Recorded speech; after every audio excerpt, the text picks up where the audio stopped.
Hi hello नमस्कार, मी सुप्रिया. कसे आहात सगळे? मजेत ना? आजच्या आणखी एका व्हिडिओमध्ये तुमचं खूप खूप स्वागत आहे.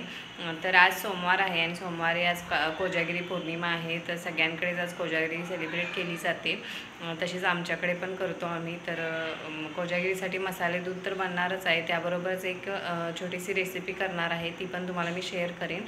आणि खूप दिवसातून व्हिडिओ बनवते मी, लॉंग व्हिडिओ, नाही तर मग शॉर्ट व्हिडिओ वगैरे येतात चॅनेलवर. आणि जर चॅनेलवर कोणी नवीन असेल तर नक्की सबस्क्राईब करा. आता मी पुढे दाखवते तुम्हाला काय काय मी बनवणार आहे ते. चला मग. स्वराजला ना शाळेतून घेऊन आल्यानंतर माझं खिडकीकडे लक्ष गेलं तर बघते तर सनसेट होत होता आणि ढगाच्या आडून ना सूर्याची किरणं थोडी थोडी दिसत होती. म्हटलं थोडंसं शेअर करावं. आणि त्याच्यानंतर इथे मी चहा ठेवली होती. तोपर्यंत सासूबाई आल्या. त्यांना पण थोडी चहा दिली आणि मी पण थोडीशी घेतली. आणि मुलं इथं बाहेर पॅसेजमध्ये खेळत आहेत. त्याला चहाला बोलवत होती पण तो आला नाही. त्यानंतर म्हटलं दिवाबत्ती करून घेऊया.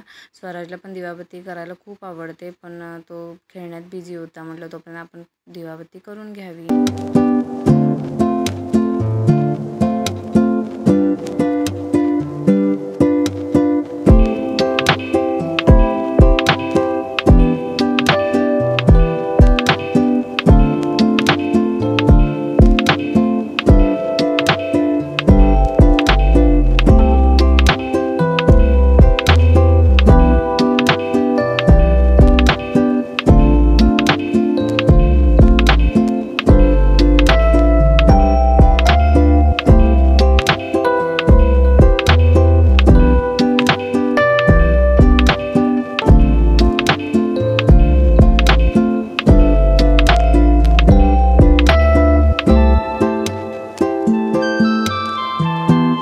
दिवाबत्ती करून होते न होते तोपर्यंत दोघं पण खेळून आली. बरोबर 6:30 वाजता मितू आणि स्वराज. मग त्याला म्हटलं चहा थोडीशी गरम करून ठेवले, ते तुझं तू ओतून घे. चला जाऊया का? पटकन जाऊया. त्यांनी चहा वगैरे ओतून घेतली. तो चहा प्यायला, कारण मुलांना आत्तापासूनच थोडी थोडी कामाची सवय लावली ना की मग ती बरोबर कामाची सवय लागते त्यांना. मग आम्ही सासूबाईंकडे गेलो. आम्ही एकाच बिल्डिंगमध्ये राहतो. सेकंड फ्लोअरला आम्ही राहतो आणि फर्स्ट फ्लोअरला सासूबाई राहतात. आणि मी इथे फ्लॉवर वगैरे नीट करते. त्यानंतर इथे मस्ती बघू शकताय. फ्लॉवर सोडून सगळ्या भाज्या सासूबाईंनी इथे चिरून दिलेल्या आहेत मला. आणि मटार आणायला आम्ही विसरलो, त्याच्यामुळे जे सुके वाटाणे असतात ना ते भिजत घातले होते, ते इथे शिट्या काढून घेतलेले आहेत. त्यानंतर इथे प्रमिला आलेली आहे, बघू शकताय. ते संध्याकाळी 7 वाजता आली. म्हटलं आई येताना दूध वगैरे घेऊन ये. मग ती घेऊन आले.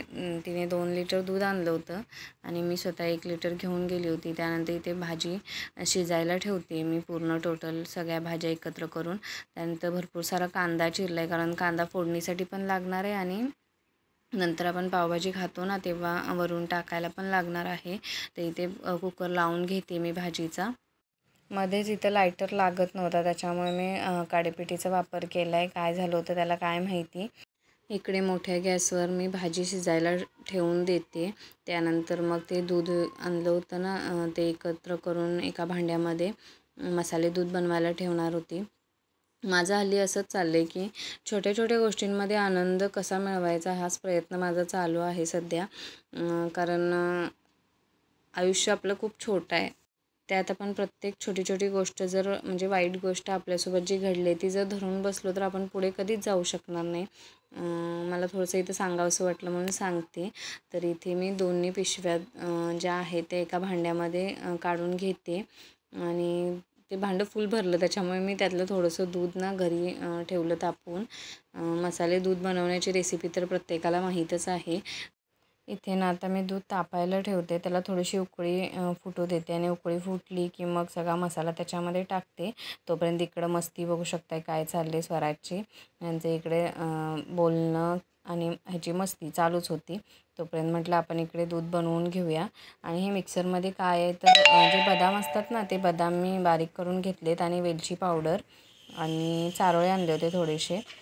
चारोळे पण खूप महाग असतात त्याच्यामुळे थोडेसेच आणलेत. इथे मी बदामाचे पूड टाकून घेतले, त्यानंतर वेलची पावडर टाकली आणि छान असं मिक्स करून घेते. आणि केसर पण आणले थोडंसं. आणि केसर मी उकळताना नाही टाकत, कारण त्याचा जास्त फ्लेवर येतो ना, त्याच्यामुळे मग मला ते आवडत नाही केसर टाकलेलं दूध. म्हणून नंतर शेवटी मी वरून केसर टाकणार आहे. इथे मी साखर ॲड करून घेतलेली आहे आणि छान असं ढवळून घेते दूध. थोडं आटू द्यायचं दूध. इथे पूर्ण दूध तयार आहे. तर इथे आता आम्ही पावभाजी बनवतोय, म्हणजे मीच बनवते. सगळी तयारी करण्यासाठी सासूबाईंनी मदत केली आणि इथे कांदा भाजायला ठेवलाय आणि इकडे भाजी पण स्मॅश करून ठेवले, मसाले वगैरे तयार ठेवलेत. आता त्याला पूर्ण फोडणी देते आणि मग तुम्हाला दाखवते. इथे मी ना पूर्ण रेसिपी दाखवलेली नाही आहे पावभाजीची, तरी इथे मी पावभाजी बनवून घेते. त्यासाठी आपलं जे कोल्हापुरी लाल तिखट आहे ते टाकले आणि त्याच्यानंतर मग आमची इथं मस्ती मजाक चालू होता पावभाजी बनवत आणि पावभाजी पूर्ण बनवून झाल्यानंतर मस्त असं सगळ्यांना सर्व केलं. स्वराजला विचारलं कशी झाले, तर छान झाले. मी तुला पण विचारलं कशी झाले, छान झाले म्हणाली. आणि मी इकडे माझं ताट तयार करून घेतलेलं आहे. बघू शकता इथे पाव आहेत, फरसाण आहे, थोडासा लिंबू आणि वरून कोथिंबीर वगैरे पावभाजीवर टाकलेली आहे. आणि प्रमिलाला विचारलं फायनली कशी झाली तू तरी सांग, तर मग तिने पण सांगितलं खूप छान झाली आणि सगळ्यांनाच आवडली पावभाजी.